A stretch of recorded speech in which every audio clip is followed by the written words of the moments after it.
James had always been a man of duty and honor. From the moment he joined the military at the age of 19, his life revolved around serving his country. He was not extraordinary in any flashy way, no superhero strength or larger-than-life charisma. But what set him apart was his quiet determination. James believed deeply in doing the right thing, even when it cost him dearly. And over the years it did cost him. His family saw less of him as deployments took him far away from home. Holidays were missed, birthdays celebrated over crackly, phone calls and milestones marked by letters sent across oceans. Yet James never complained. To him, wearing the uniform meant something bigger than himself. His first few years in the service were filled with pride and excitement. Training camps became his second home, and his fellow soldiers quickly turned into brothers and sisters. They laughed together, trained together, and shared stories late into the night under starlit skies. Those early days felt almost magical, like they were part of an unbreakable team destined to protect their nation. But the reality of war eventually caught up with them. Missions grew more dangerous, and the stakes higher. Each operation came with risks that no amount of training could fully prepare them for. Still, James pushed forward, driven by the belief that his sacrifices mattered. One particular mission changed everything. It wasn't supposed to be anything out of the ordinary, a routine patrol in a region known for occasional skirmishes. The sun was setting, casting long shadows over the dusty terrain. James and his unit moved cautiously, their senses sharp and alert. Everything seemed calm until the world exploded around them. An improvised explosive device, IED, hidden beneath. The ground detonated without warning, sending shrapnel flying in every direction. Chaos erupted instantly. Smoke clouded the air, screams pierced the silence, and the acrid smell of burning metal filled everyone's lungs. James remembered the blast vividly, though parts of it remained fragmented in his memory. One moment, he was walking alongside his comrades, focused and steady. The next, he was lying on the ground, his ears ringing and his body racked with pain. Blood pooled beneath him, warm and sticky. Through blurred vision, he saw others rushing to help, shouting orders and trying to assess the damage. Pain shot through his legs, sharp and unrelenting. He couldn't move them. Panic clawed at his chest as the realization hit. Something was terribly wrong. Medics worked frantically to stabilize him while helicopters arrived to evacuate the wounded. Time seemed to stretch endlessly during those agonizing moments. James drifted in and out of consciousness, each time waking to flashes of chaos and fear. By the time he reached the hospital, his condition was critical. Doctors fought tirelessly to save him, performing surgery after surgery to repair the extensive injuries. His left leg was shattered beyond repair and had to be amputated below the knee. His right leg suffered severe nerve damage, leaving him unable to walk without assistance. Internal injuries added to the list of challenges he now faced. Recovery was brutal. Physically, James endured months of painful rehabilitation, learning how to navigate life with a prosthetic limb and weakened muscles. Emotionally, the toll was just as heavy. Lying awake at night, he replayed the explosion over and over in his mind, haunted by questions he couldn't answer. Why had he survived when others hadn't? What could he have done differently? Guilt gnawed at him relentlessly, compounded by the isolation he felt back home. Civilian life was nothing like the camaraderie of the military. People tried to understand, but they couldn't truly grasp what he'd been through. Conversations often felt shallow, and small talk only highlighted how disconnected he felt from the world around him. To make matters worse, James struggled with post-traumatic stress disorder, PTSD. Loud noises sent him diving for cover. Crowds made his heart race, and sleep was elusive, plagued by nightmares that dragged him back to the battlefield. Simple tasks like grocery shopping became overwhelming challenges. He avoided social gatherings, retreating further into himself. Friends and family noticed the change but didn't know how to help. Some stopped reaching out altogether, assuming he needed space. Others offered well-meaning advice that fell flat because they simply didn't understand the depth of his struggles. Despite all this, James refused to give up. Deep down, there was still a spark of the same resilience that had carried him through boot camp and countless missions. He threw himself into therapy, both physical and mental, determined to reclaim some semblance of normalcy. Progress was slow and frustrating, but he celebrated small victories along the way. A step taken without stumbling, a night spent without waking in a cold sweat. These tiny triumphs kept him going, even when the weight of his circumstances threatened to crush him. But life had one more cruel twist in store for James. Years later, after finally starting to rebuild his life, he found himself facing an unexpected battle, one that would test not only his strength, but also society's perception of him. A misunderstanding led to legal trouble, dragging him into a courtroom where strangers would judge him based on snippets of information rather than the full picture of who he was. As the trial date approached, James wrestled with conflicting emotions, anger at the injustice of it all, fear of what might happen, and a deep-seated exhaustion from fighting battles that never seemed to end. On the morning of the sentencing hearing, James woke before dawn, staring at the ceiling as the first light of day crept through the window. Today would be pivotal, he knew that much, but he couldn't shake the feeling that no matter what happened, the odds were stacked against him. He dressed carefully, choosing clothes that made him feel presentable despite the turmoil inside. Leaning on his cane, he made his way to the courthouse, each step a reminder of the wounds he carried, not just in his body, but in his soul. Little did he know, the events of that day would leave an indelible mark on everyone involved, forcing them to confront uncomfortable truths about justice, compassion, and the true cost of sacrifice. The courtroom was quiet when James arrived, the kind of silence that pressed heavily on the ears. He took slow, deliberate steps, leaning on his cane for support. Each movement felt like a struggle, not just because of his injured legs, but also because of the weight of what lay ahead. The room was filled with people, lawyers shuffling papers, reporters scribbling notes, and curious onlookers whispering to one another. James tried to focus on putting one foot in front of the other, but his mind raced with questions. Would the judge understand his story? Would anyone care about the sacrifices he had made? Or would they see him only as the man standing accused? He settled into the chair reserved for defendants, gripping the edge of the table tightly. His hands trembled slightly, though he hoped no one noticed. Across from him sat the prosecutor, a stern-looking woman who seemed determined to prove her case. She glanced at James briefly, her expression unreadable. On the other side of the room, James's lawyer leaned close, offering words of encouragement. "Stay calm," he whispered. "Just tell the truth." But staying calm felt impossible. Every sound, the creak of a chair, the rustle of fabric seemed amplified, grating against James's already frayed nerves. When the judge entered the room, everyone stood except James. Rising wasn't an option for him. His body simply wouldn't allow it. The judge, an older man with sharp features and piercing eyes, scanned the room before taking his seat. For a moment, everything seemed routine. Papers were shuffled, formalities exchanged, and then the proceedings began. The prosecutor laid out her arguments, painting a picture of James as someone who had acted recklessly, even dangerously.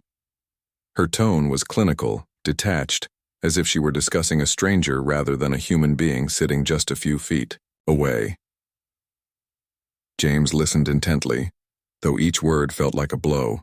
He wanted to interrupt, to explain that things weren't as simple as they seemed, but he knew better than to speak out of turn. Instead, he stared straight ahead, trying to keep his composure. Memories flooded back unbidden: the explosion, the hospital bed, the endless nights spent staring at the ceiling, and he clenched his jaw to keep from breaking down.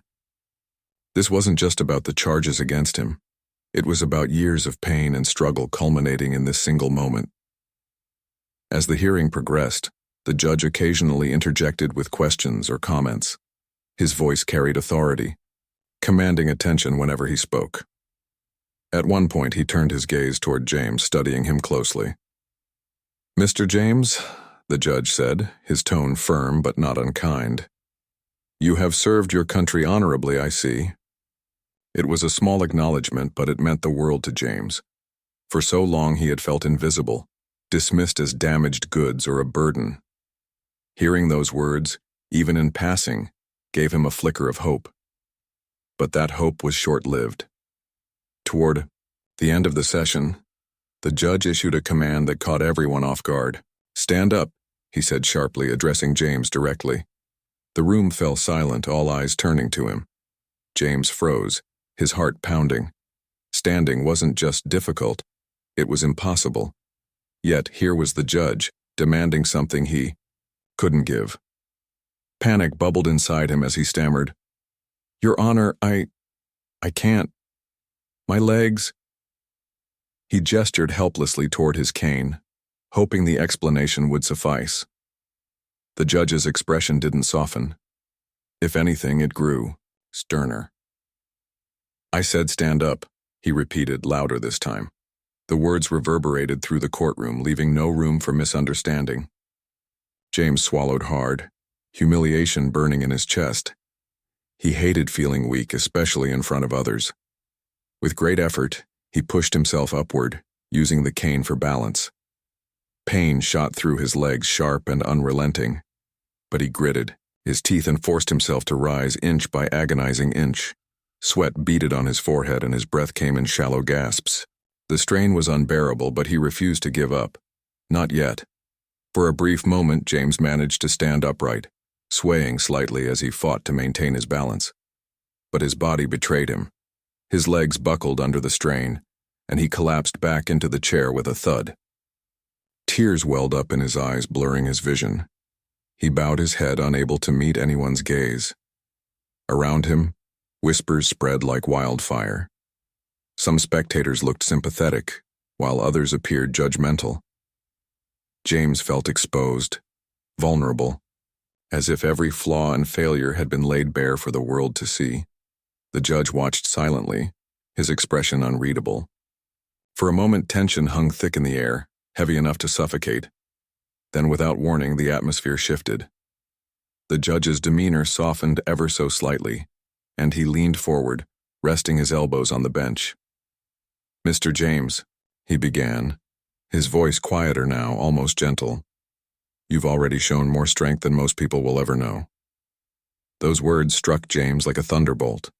Confusion rippled through the room as everyone waited to see what would happen next. Instead of continuing with the sentencing, the judge stepped down from the bench, a rare and unexpected move. He walked slowly toward James, his robe billowing behind him. The entire courtroom held its breath, unsure of what was unfolding. When the judge reached James, he extended a hand, offering to help him stand, not out of obligation but out of respect. James hesitated, unsure whether to accept. Finally, he reached out, his trembling hand meeting the judge's steady grip. Together they rose, albeit unevenly, until James was once again on his feet. Tears streamed down James's face, unchecked and raw. Years of pent-up emotion spilled over, washing away layers of anger, guilt, and shame. The judge placed a reassuring hand on his shoulder, holding him steady as he spoke. "This man has sacrificed so much for us," he said, addressing the entire courtroom. "We owe him gratitude, not disdain." His voice carried weight, silencing any lingering murmurs. In that instant, the cold formality of the courtroom dissolved, replaced by something far more profound: humanity. People began clapping softly at first, hesitant and uncertain. But the applause quickly grew louder, filling the room with warmth and solidarity. Strangers rose from their seats, some wiping away tears of their own. Reporters lowered their notebooks, momentarily forgetting their roles as observers. Even the prosecutor, whose job had been to argue against James, found herself moved by the scene unfolding before her. The judge returned to the bench, delivering a reduced sentence that acknowledged both the law and the unique circumstances of James's life. The decision was met with approval, though the real impact went far beyond legal consequences. Afterward, as James left the courthouse, he was met with a flood of support. People approached him, offering kind words and gestures of thanks. One elderly woman handed him a folded piece of paper containing a heartfelt note. A young veteran saluted him, his eyes shining with admiration. Others simply nodded or smiled, conveying messages of understanding and empathy. For the first time in years, James felt truly seen, not as a broken man defined by his injuries, but as someone worthy of respect and compassion. That night, as he lay in bed replaying the events of the day, James realized something important. The battle scars he carried weren't signs of weakness. They were testaments to his resilience. Yes, life had thrown unimaginable challenges his way, but he had faced them head-on, refusing to surrender. And today, surrounded by strangers who chose to stand with him, he discovered a renewed sense of purpose. Maybe, just maybe, his story could inspire others to look beyond surface-level judgments and recognize the strength hidden within vulnerability. The days following the courtroom incident passed in a blur for James. He had expected to return home feeling defeated, weighed down by the burden of his sentence and the humiliation of collapsing in front of so many people. Instead, he found himself buoyed by something he hadn't felt in years: hope. It wasn't just the judge's unexpected compassion or the applause from strangers that lingered in his mind. It was the realization that there were still good people in the world, people who cared enough to see beyond his scars and struggles. That thought alone kept him going, even as life continued to throw challenges his way. Word of what happened in the courtroom spread quickly.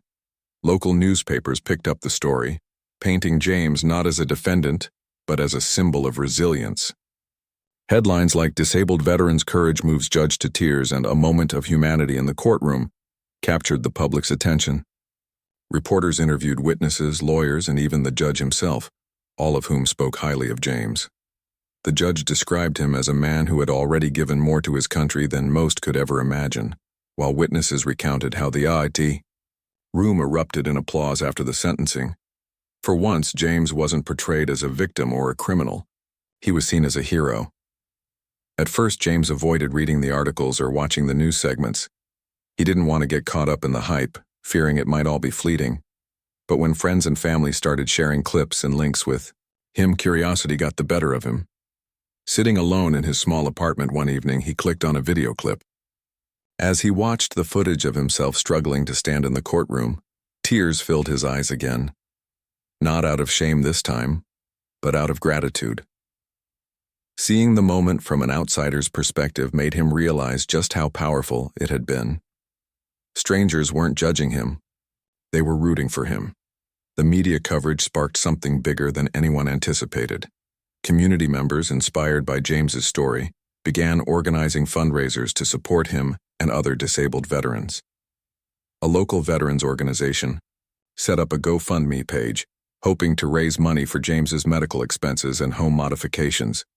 Within days, donations poured in from all over the country, small contributions from individuals who wanted to make a difference. Some gave $5, others $500, but every dollar came with a message of encouragement. "Thank you for your service," one note read. "We owe you everything." Another wrote, "Never give up. You're stronger than you think." James was overwhelmed by the outpouring of generosity. At first, he hesitated to accept help, feeling undeserving of such kindness. But those around him urged him to let people give. "It's not just about you," his lawyer told him during a phone call. "This is their way of saying thank you for your sacrifice, your courage, and your example." Slowly, James began to understand. Accepting the support wasn't a sign of weakness, it was a way of allowing others to show their gratitude. And so, he embraced it, using the funds to install a wheelchair ramp at his home, purchase a new prosthetic leg, and cover therapy sessions he otherwise couldn't afford. Beyond the financial assistance, the community rallied around James in other meaningful ways. Neighbors he barely knew stopped by to check on him, bringing meals or simply sitting with him for a chat. Veterans groups invited him to speak at events, eager to hear his story and share their own. For the first time in years, James felt connected, to people, to purpose, and to a sense of belonging. These interactions reminded him that he wasn't alone.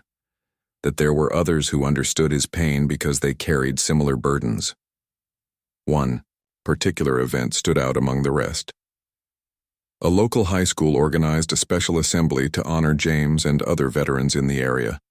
Students lined the gymnasium, holding handmade signs and cheering as James wheeled himself onto the stage. They listened intently as he shared his experiences, the pride of serving, the trauma of injury, and the long road to recovery. When he finished speaking, the entire auditorium rose to its feet, applauding so loudly that it echoed off the walls. James fought back tears, touched by the sincerity of the young faces before him.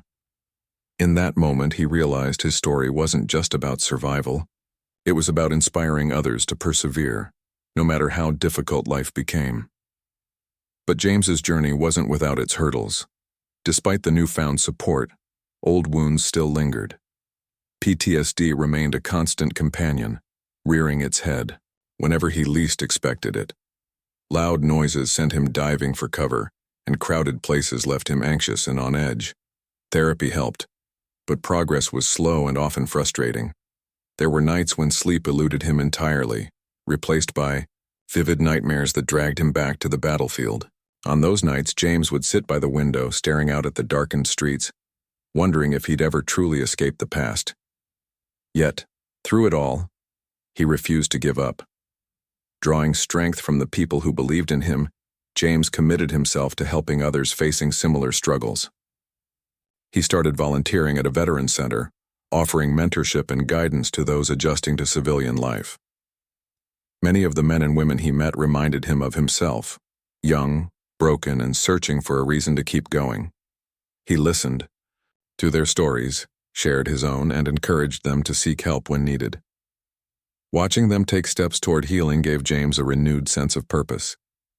If he could make a difference in even one person's life, then everything he had endured would be worth it. As months turned into years, James became a familiar face in the community. People recognized him at grocery stores, parks, and coffee shops, often stopping to thank him for his service or ask how he was doing. Children ran up to shake his hand, their parents explaining who he was and why he mattered. Each interaction reinforced the idea that his sacrifices hadn't been forgotten, that they still meant something. Though he never sought recognition, James couldn't deny the impact it had on his outlook. For so long he had felt invisible, like a ghost drifting through life. Now he felt seen and valued. Still, James knew his battle wasn't over.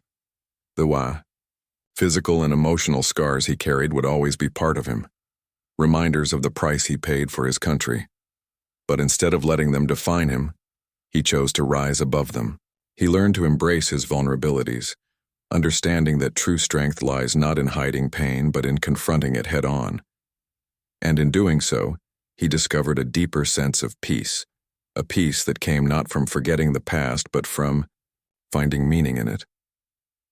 One day, while visiting the memorial dedicated to fallen soldiers, James paused in front of a plaque bearing the names of his comrades who hadn't made it home. Tears welled up in his eyes as he traced the engraved letters with his fingers. "I won't forget you," he whispered, his voice steady despite the lump in his throat. "And I'll keep fighting. For you, for me, for everyone who needs to. Know they're not alone." Standing there, surrounded by memories of loss and love, James felt a profound sense of closure. His journey wasn't easy, and it certainly wasn't over, but he was ready to face whatever lay ahead. With courage, resilience, and the unwavering belief that even in the darkest moments light could shine through. James's newfound sense of purpose didn't come overnight. It was built slowly, piece by piece, through small victories and quiet moments that added up over time. He began attending therapy sessions more regularly, not just for himself, but also to encourage others who were hesitant to seek help. At first, walking into the counselor's office felt like stepping into a battlefield. He was tense, guarded, and unsure of what to expect. But as weeks turned into months, he found comfort in the routine. The therapist, a kind woman named Sarah, had a way of making him feel safe. She listened without judgment and offered practical tools to manage his PTSD symptoms. James learned breathing techniques to calm his racing heart during panic attacks and visualization exercises to ground himself when memories of the explosion threatened to overwhelm him. Outside of therapy, James continued volunteering at the Veterans Center. Each visit brought new faces and fresh challenges, but it also brought joy. One young man, Alex, stood out to James almost immediately. Alex had recently returned from deployment, struggling to adjust to civilian life after losing part of his arm in combat. His injuries weren't just physical. He carried the invisible weight of survivor's guilt, convinced that he should have done more to save his fallen teammates. James saw himself in Alex.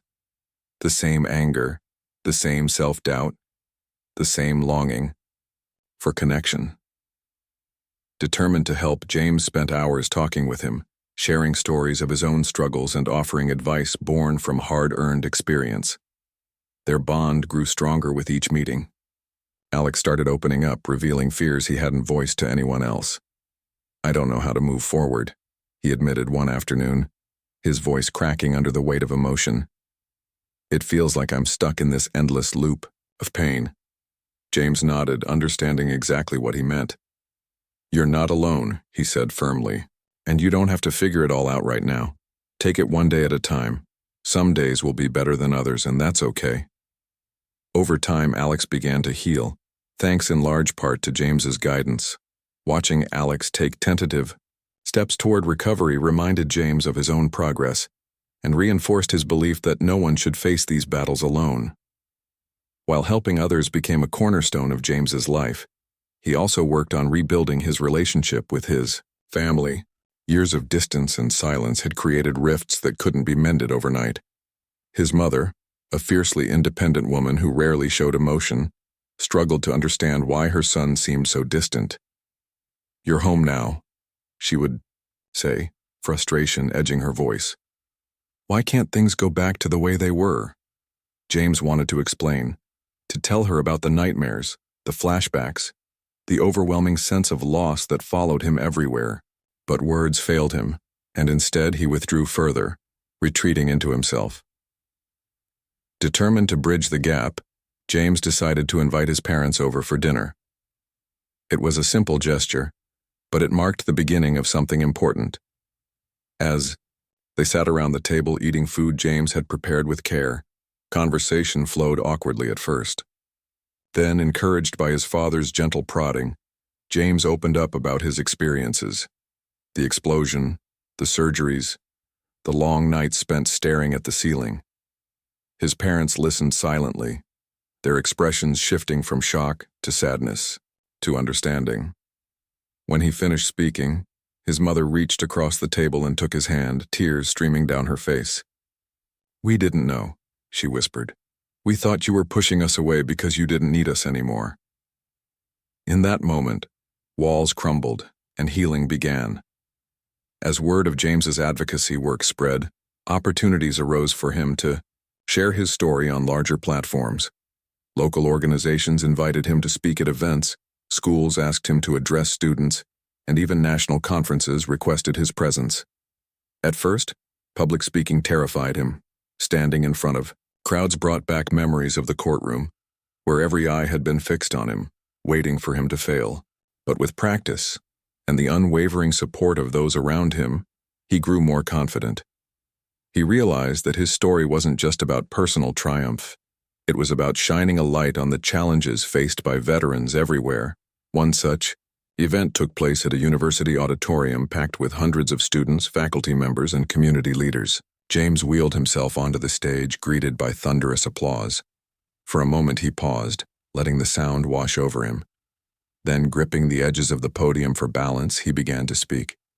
He talked about his time in the military, the camaraderie and pride that came with serving his country. He described the explosion in vivid detail, the deafening blast, the chaos, the searing pain, and the long road to recovery that followed. Most importantly, he spoke about resilience, urging listeners to find strength in adversity and to support those who needed it most. When he finished, the room erupted in cheers. Students lined up afterward to shake his hand, many of them visibly moved. One young woman approached him, tears streaming down her face. "My brother is a veteran," she said softly. He doesn't talk much about what he went through, but hearing your story makes me want to try harder to understand him." James smiled, touched by her sincerity. "Just being there for him means more than you know," he replied.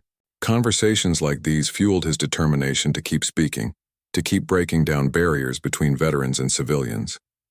Despite the positive changes in his life, James still faced setbacks. There were days when the weight of everything felt unbearable, when even getting out of bed seemed impossible. On those mornings, he relied heavily on the people who had become his support system, his parents, his friends, the fellow veterans he mentored. They reminded him that it was okay to struggle, that healing wasn't linear. "You've already done so much," Alex told him one evening during a particularly tough week. "Don't give up now. You're stronger than you think." These reminders kept James moving forward, even when the path ahead looked uncertain. He threw himself into new projects, channeling his energy into causes close to his heart. With the remaining funds from the community fundraiser, he helped establish a program designed to provide job training and mentorship for disabled veterans. The initiative quickly gained traction, attracting volunteers and donors eager to contribute. Seeing the program take shape filled James with pride. It was proof that his sacrifices and those of his comrades hadn't been in vain. Through it all, James remained grounded, never losing sight of the lessons he had learned along the way. He understood that life wasn't about avoiding pain or erasing scars. It was about finding meaning in the midst of hardship. Whether he was mentoring a struggling veteran, reconnecting with his family, or simply enjoying a quiet moment of peace, James embraced each day with gratitude. He knew the road ahead wouldn't always be smooth, but he was ready to face whatever came next, with courage, resilience, and the knowledge that he wasn't alone. As the months passed, James's life began to take on a rhythm he hadn't known in years. The chaos that had once consumed him started to give way to a sense of order, though it was far from perfect. Each morning, he woke early, savoring the quiet moments before the world stirred. Sitting by the window with a cup of coffee, he watched the sun rise over the rooftops, its golden light spilling into his small apartment. These peaceful beginnings set the tone for his day, reminding him to approach life with patience and gratitude. James filled his days with purpose. In addition to volunteering at the Veterans Center, he dedicated time to growing the job training program he had helped create. The initiative quickly became a beacon of hope for many disabled veterans struggling to reintegrate into civilian life. Participants learned skills ranging from carpentry to computer programming, gaining not only practical knowledge but also confidence. James took pride in seeing their transformations, men and women who had once felt lost rediscovering their potential. He often stayed late to chat with them, offering advice or simply listening when they needed someone to talk to. One participant, Maria, stood out to James. A former medic, she had returned home after an injury left her unable to continue working in the field. Adjusting to civilian life proved difficult. She felt disconnected from the world around her and unsure of where she fit in. When she first joined the program, she barely spoke, keeping her head down and avoiding eye contact. But as weeks turned into months, something shifted. With encouragement from James and the other mentors, Maria began to open up. She discovered a passion for graphic design and threw herself into learning everything she could about it. By the end of the program, Maria had created a portfolio showcasing her work. On the final day, she presented it to the group, her voice steady and proud. "I didn't think I'd ever find something I loved again," she admitted, tears glistening in her eyes. "But this has given me a second chance." James beamed, feeling a surge of pride. Stories like Maria's reminded him why he kept pushing forward despite the obstacles. Every success story was a testament to resilience, a reminder that even in the darkest moments, light could break through.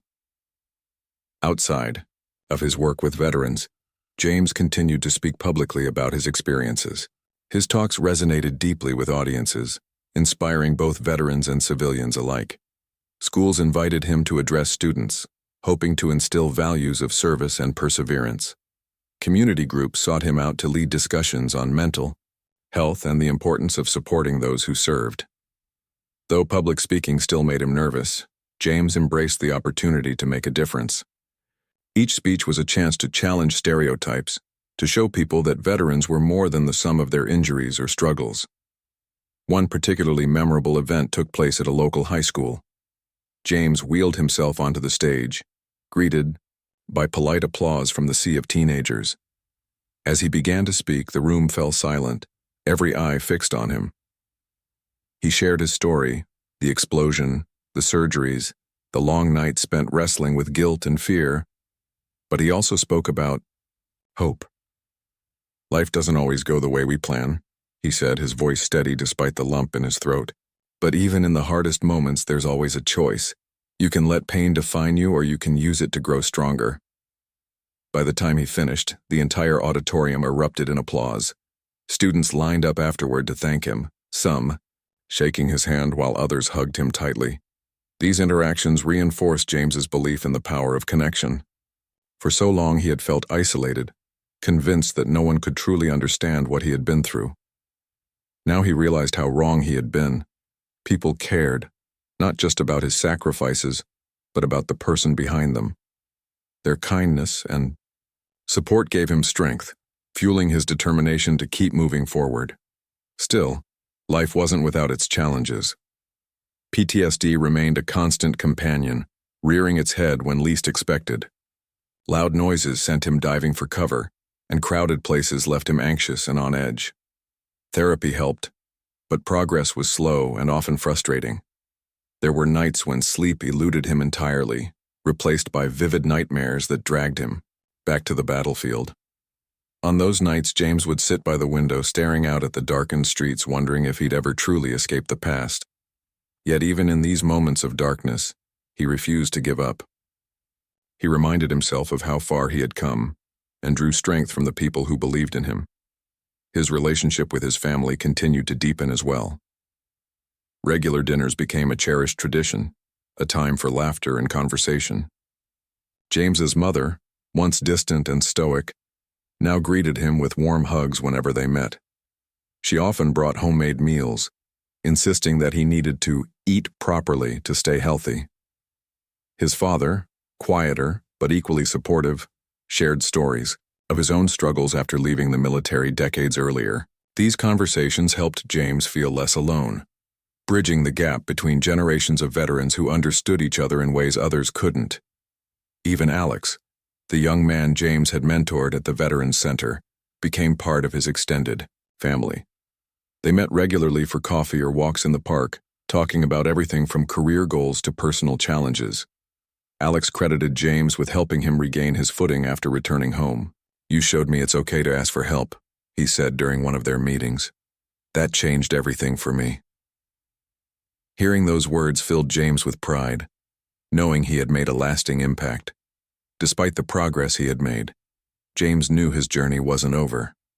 The scars, both visible and invisible, would always be part of him, reminders of the price he had paid for his country. But instead of letting them weigh him down, he chose to carry them with grace. He understood that true strength wasn't about hiding pain, but about confronting it head-on, using it as a catalyst for growth. And in doing so, he found a deeper sense of peace, a peace that came not from forgetting the past, but from finding meaning in it. One evening, as James sat on his porch watching the sunset, he reflected on how much his life had changed. The road ahead was uncertain, filled with unknowns and inevitable challenges. But for the first time in years, he felt ready to face whatever came next. He had built a life rooted in purpose, surrounded by people who cared about him and believed in his potential. That knowledge gave him courage, a quiet, steady resolve to keep fighting, not just for himself, but for everyone who needed to know they weren't alone. Years had passed since the courtroom incident that changed James's life, but its impact lingered like a ripple spreading across water. What started as a moment of humiliation and vulnerability grew into something far greater, a catalyst for healing, connection, and change. James often thought about that day, not with bitterness or regret, but with gratitude. It was the turning point when he stopped seeing himself as broken and began recognizing his resilience instead. The judge's compassion, the community's support, and his own determination to rise above adversity transformed him in ways he never imagined possible. By now, James had become a well-known figure in his town and beyond. People didn't just see him as a disabled veteran, they saw him as a symbol of hope and perseverance. His story inspired countless individuals, veterans struggling to adjust, civilians wanting to understand, and even young people searching for direction in their lives. Schools continued inviting him to speak at assemblies, and organizations sought his guidance on programs aimed at helping veterans reintegrate into society. Though public speaking still made him nervous, James embraced these opportunities, knowing how much they mattered. Each time he stood before an audience, he reminded himself of the judge's words, "This man has sacrificed so much for us." The job training program James helped establish flourished under his leadership. What began as a small initiative grew into a nationwide effort, supported by donations and volunteers from all walks of life. Veterans who participated in the program found new careers, renewed confidence, and a sense of purpose. Success stories poured in from across the country. Men and women rebuilding their lives after years of struggle. Maria, the former medic turned graphic designer, became one of the program's most vocal advocates, traveling alongside James to share her journey. Together, they proved that no matter how dark things seemed, there was always a way forward. James's advocacy work extended beyond veterans' issues. He became a voice for mental health awareness, urging communities to break the stigma surrounding PTSD and other invisible wounds. Speaking openly about his own struggles encouraged others to do the same. Friends, neighbors, and strangers approached him after events, sharing their own battles with anxiety, depression, or trauma. Many thanked him for giving them the courage to seek help. James realized that while his experiences were unique to him, the emotions behind them, pain, fear, loneliness, were universal. By opening up, he created space for others to heal. His family remained a constant source of strength. Regular dinners evolved into weekend gatherings, filled with laughter, storytelling, and shared meals.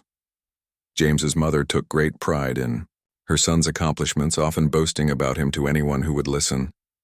"He's done more than survive," she told friends during one such gathering. "He's thrived." His father, quieter but equally proud, joined James on visits to memorials and veteran events, standing beside him as they honored fallen comrades. These moments deepened their bond, bridging gaps that once seemed insurmountable. Alex, too, remained a close friend and confidant. The two men continued meeting regularly, supporting each other through life's ups and downs. Alex eventually pursued a career in counseling, focusing on helping veterans navigate the challenges of civilian life. "You showed me what it means to truly serve," Alex said during one of their coffee meetings. "Not just in uniform, but every single day." Hearing those words filled James with pride, reinforcing his belief that mentorship could create lasting change. Despite the progress he made, James knew his journey wasn't without its rough patches.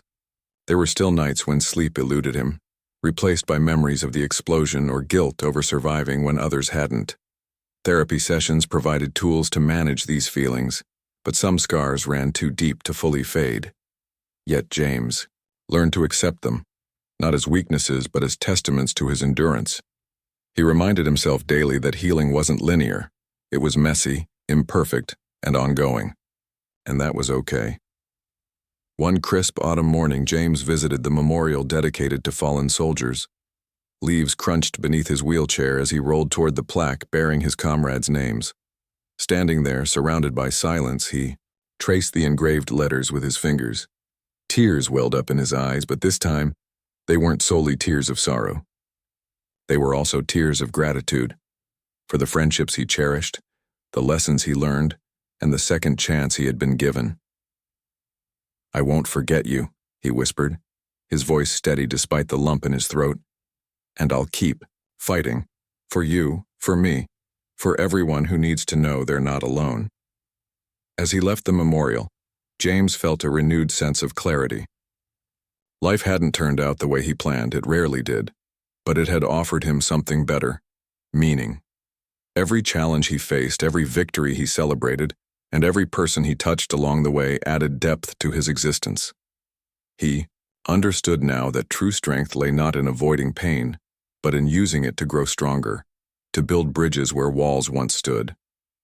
Back home, James sat on his porch, watching the sun dip below the horizon. The sky blazed with hues of orange and pink, painting the world in warmth. For a moment, everything felt still, the kind of stillness that comes from knowing you've done your best. James smiled softly, feeling content. The road ahead was uncertain, filled with unknowns and inevitable challenges. But for the first time in years, he felt ready to face whatever came next. He had built a life rooted in purpose, surrounded by people who cared about him and believed in his potential. That knowledge gave him courage, a quiet, steady resolve, to keep moving forward, not just for himself but for everyone who needed to know they weren't alone.